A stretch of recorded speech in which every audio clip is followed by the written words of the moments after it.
Hello, this video shows TerraScan processing steps for a forest point cloud collected with Faro Orbis handheld scanner. I start by reading in the raw point cloud, which is an LAZ file. The file has about 460 million points in it. I leave out color, scanner and angle fields, as those are of no use to my processing steps or are completely empty.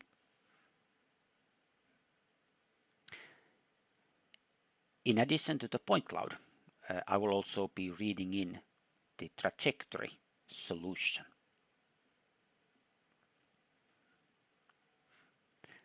So it is a small forest plot which has been surveyed, and I look at a cross section to see the quality of the point cloud.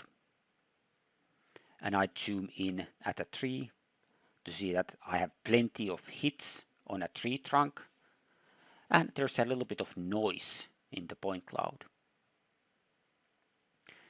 I specify a trajectory folder I want to use as my active trajectory storage. I import a trajectory solution.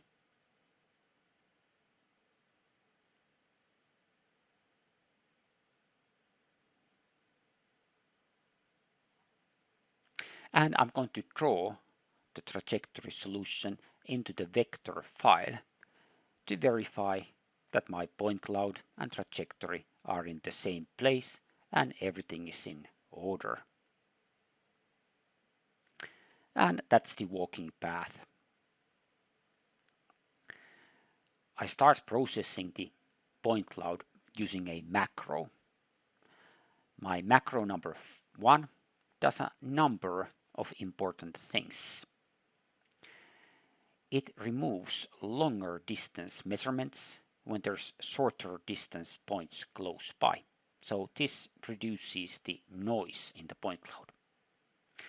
It will remove points more than 50 meters from the scanner. And it will do thinning keeping 1.5 centimeter spacing.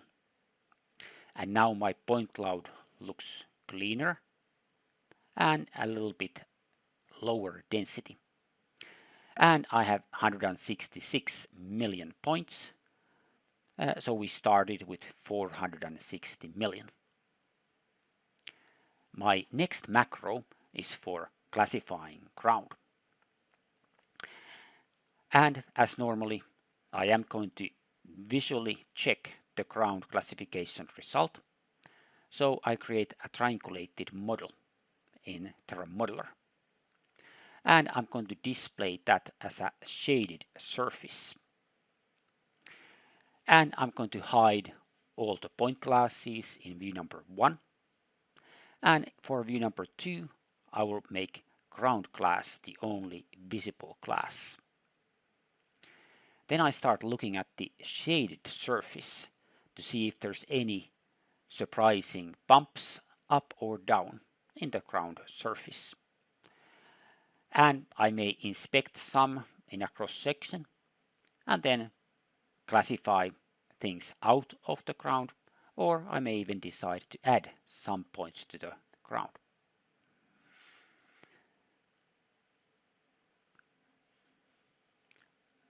And here I also decide that this bump does not belong in the ground, and I classify some of the points out. And I would keep doing this until I'm happy with the result, that the ground looks convincing.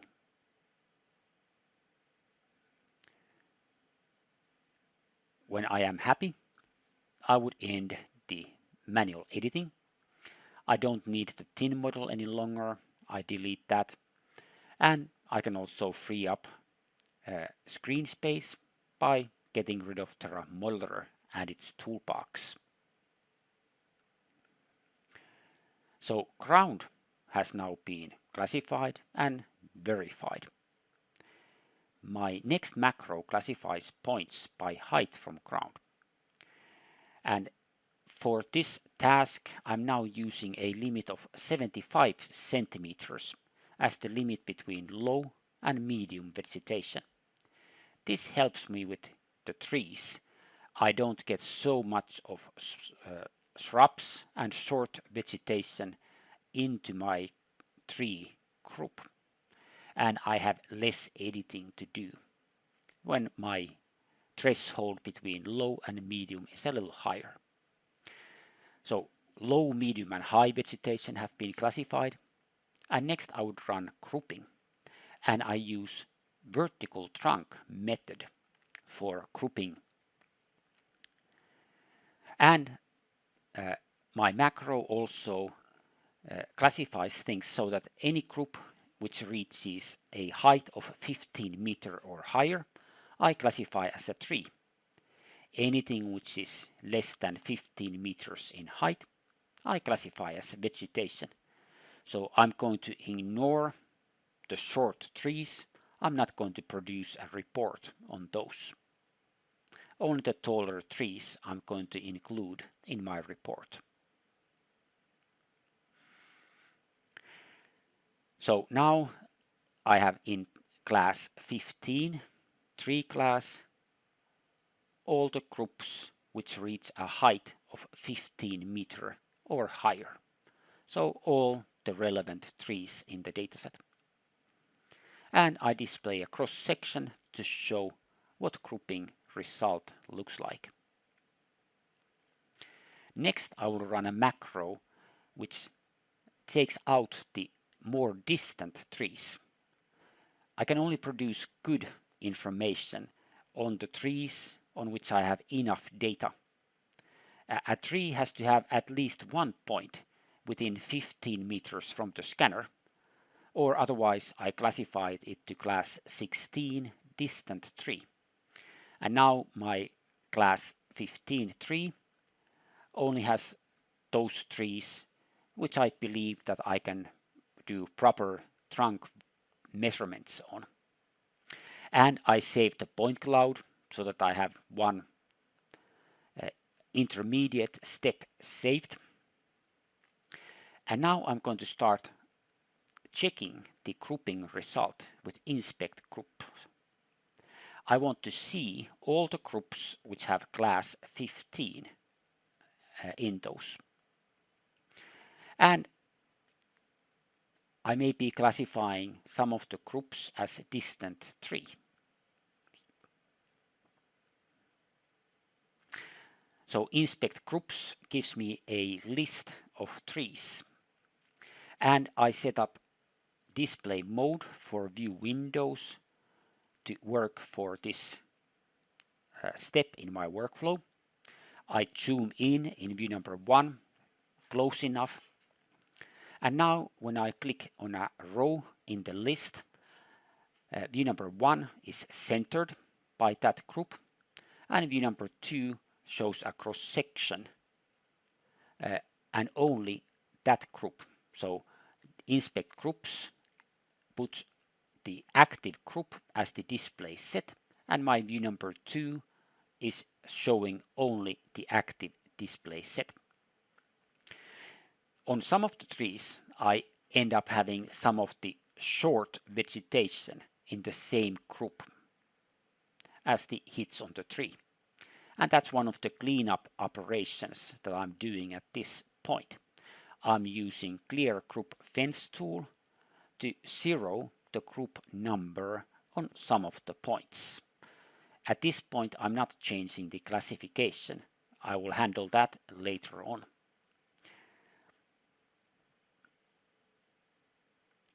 And I go through the list, one tree at a time, and decide if I want to do some editing on the grouping result. I may encounter a group which is really more than one tree. Now I'm going to use create point group tool to create a new group from the other tree. This way I separate the two trees into their own groups.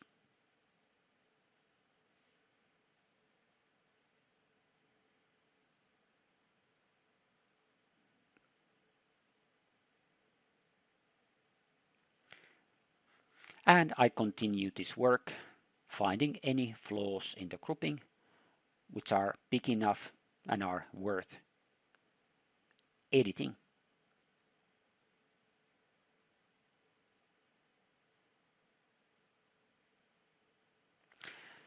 Sometimes it's a good idea to rotate the section view, or perhaps use cut section like I'm doing here to produce a cross-section view 90-degree different from the first one given automatically by inspect groups.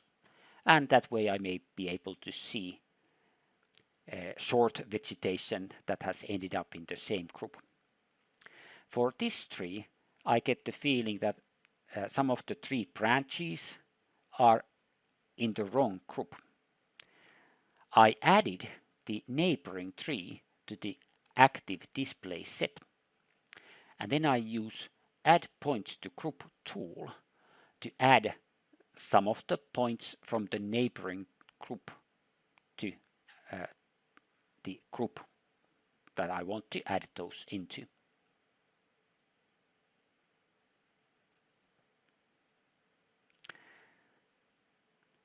And I continue doing this work, getting rid of some of the short vegetation.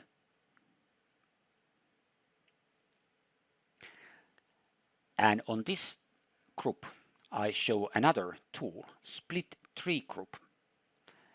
If it's hard to draw a fence that would do a nice separation of the two trees, then I can use Split Tree Group. For this one, I'm going to run grouping again, and I provide some seed points for the software. So I'm using 2 view windows to enter a seed point. I've done 3 seed points for what I want to be tree number 1. Then I do 3 seed points for what I want to be tree number 2. And then I click Run Grouping, and this runs the grouping again, and now I'm happier with the result. And I keep doing this until I have checked all the trees. I did clear group value of some of the points, but I didn't change the classification. So I use a tool called Classify Non-Grouped Points to classify all of those points out of the tree class and into high vegetation. Next, I am going to recognize tree species. Most of the trees here are pine trees. So I'm going to classify everything from tree to pine. And then I'm going to use the inspect groups again and classify some of the trees as spruce or birch. There's a handful of spruce trees and 1 birch tree that I have seen in the dataset. And I want to have buttons in the inspect group dialog for classifying the whole group into spruce or birch class. Now again, I go through the list of trees. I have to change my display mode to display the right classes in my cross-section view. If at this point I do see any other flaw, if I notice unnecessary points in a group, I may still do the same clear group fence to get rid of short vegetation. But what I'm now focusing on is the tree species. And this one looks like a spruce, so I click spruce to classify it. And I continue. Anything that looks like a spruce or a birch more than a pine, I classify with a single click. When I've gone through the list, then I will close Inspect Groups. My next step is going to be measuring trunk diameters. I did do again some clearing of group values, and I do the same classification that I classify non-grouped points into high vegetation from the three classes.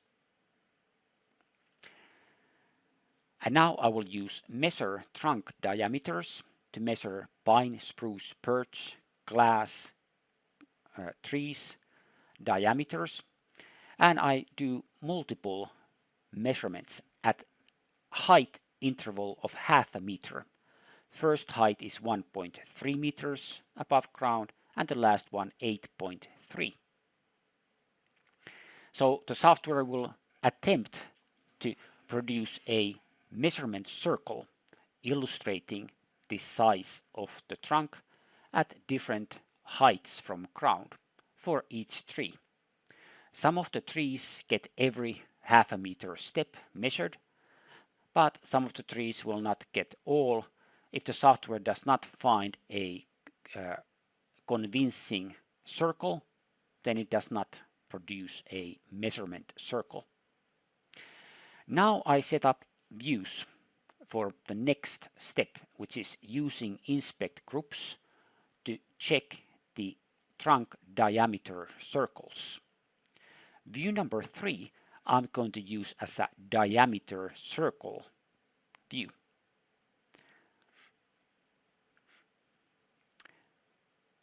And the active tree circles will go temporarily to layer 10. So I hide other layers in view number 2 and view number 3. And now I go to inspect groups, and now I select view number 3 as a diameter view. And it's plus minus 10 centimeter elevation slice at each, or the active diameter. And I open diameters window, and in my inspect groups list I want to see diameter count and worst diameter mismatch value. And I can click on a tree, and now I'll zoom view number 3 to a nice level. So view number 3 is showing an elevation slice corresponding to whatever is the selected diameter row in the diameters window. I will sort my groups by diameter count. The ones which have the smallest number of diameter circles, those the software has had trouble with.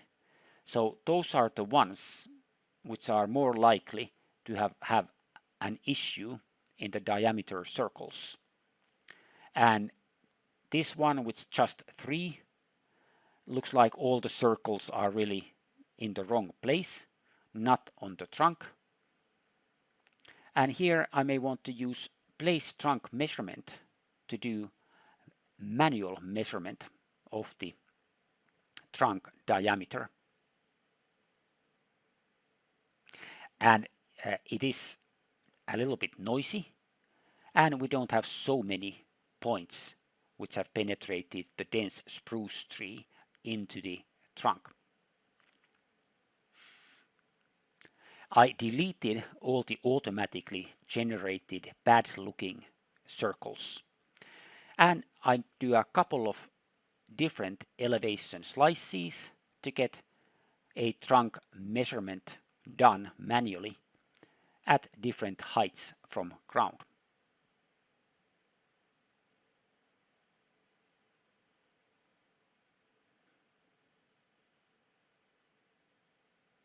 So I use move section to move my elevation slice section view up or down. Here I decide that it's a little bigger. Here it's a 21 centimeter diameter.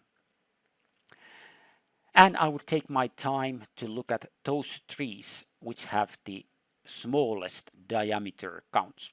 On those the software has had some trouble finding good convincing circles.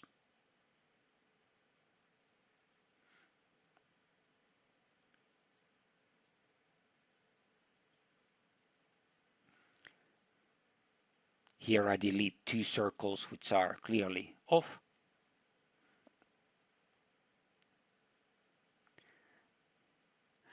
Now I'm moving up to make a measurement at a higher elevation above ground.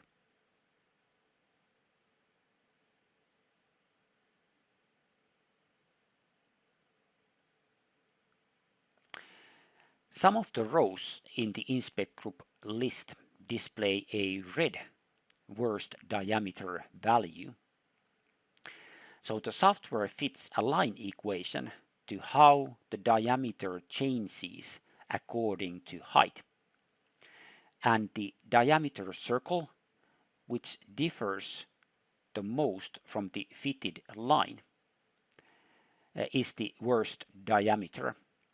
And the list box shows how big is the difference from the worst diameter circle to the fitted line. So anything which is displayed in red in the list, I need to pay attention to, both in the inspect groups window and in the diameters window.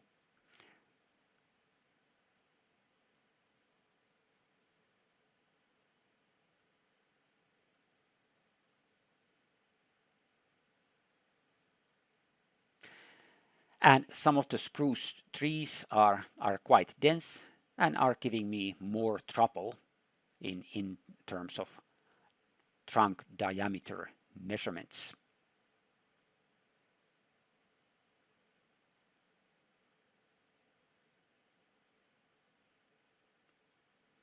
Here I'm viewing the point cloud to locate the trunk, and then I decide what is the best fit circle for the point cloud here and place that as a measurement. Next, I will sort my trees by worst diameter mismatch. So now at the end of the list, I had the trees where I have the biggest difference from a diameter circle to the fitted line. So those I need to focus on.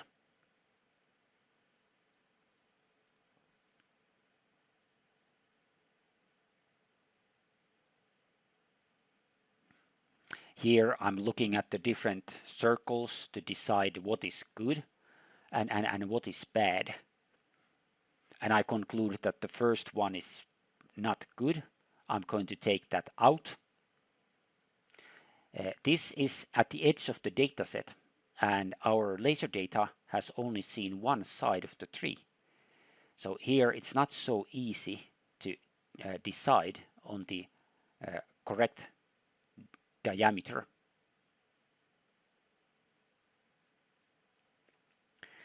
And the ones which do not match a fitted line so well, those are the ones which I want to change or do a new measurement using the measure trunk diameter. And when I don't have a red value in the inspect groups, then I know that the diameter circles are now matching each other better, and I move to another tree where I see a red value. On many of these trees, I'll simply remove whatever is displayed in red.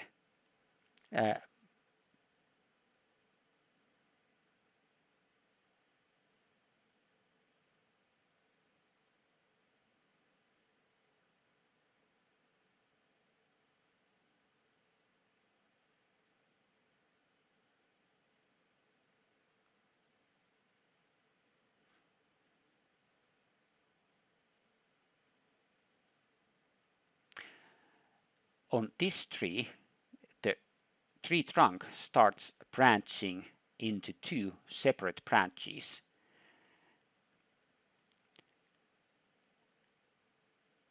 And starting at height 5.8 meters, all of my trunk measurements are only partial, only one part of the tree. So here I just delete all of those higher ones.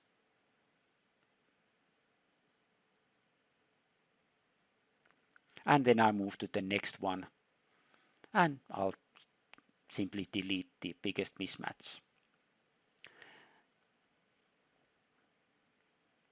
And when I have completed this to the point that I don't see anything in red, then I may use another strategy, which is that in the top view I look at groups of circles which are not dense, that the circles are not in the same place.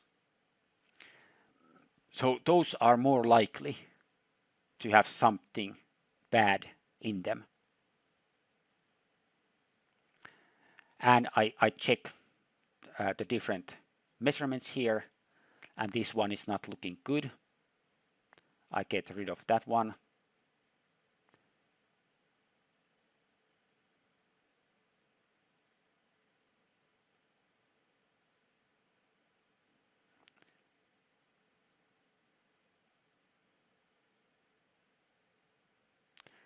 Now I move the section to look at different elevation intervals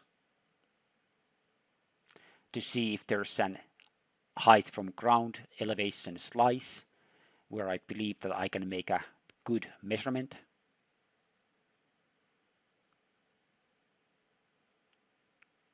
And having more good measurements helps me to get rid of the bad ones. I can see which ones are good, which ones are bad. And when I've completed all this work, then I would be at the point of producing a list of trees, including trunk volume. I'm going to go to TerraScan settings and modify my file format definition. I want to have a group ID as the first field in the output. My file format says that my delimiter is tabulator. I also want to have class name in there, as I have pine, spruce and birch trees, so I want to include that in my report. And for easting and northing, I'm going to use the average XY of the points belonging to a tree. And this report will have canopy width, trunk diameter and trunk volume in it. Then I use write group info to produce a list of groups which have majority of the points in pine, spruce or birch classes, and I generate the text file into the same folder where my data is, with name trees.txt. And I will start Notepad to show what the text file looks like.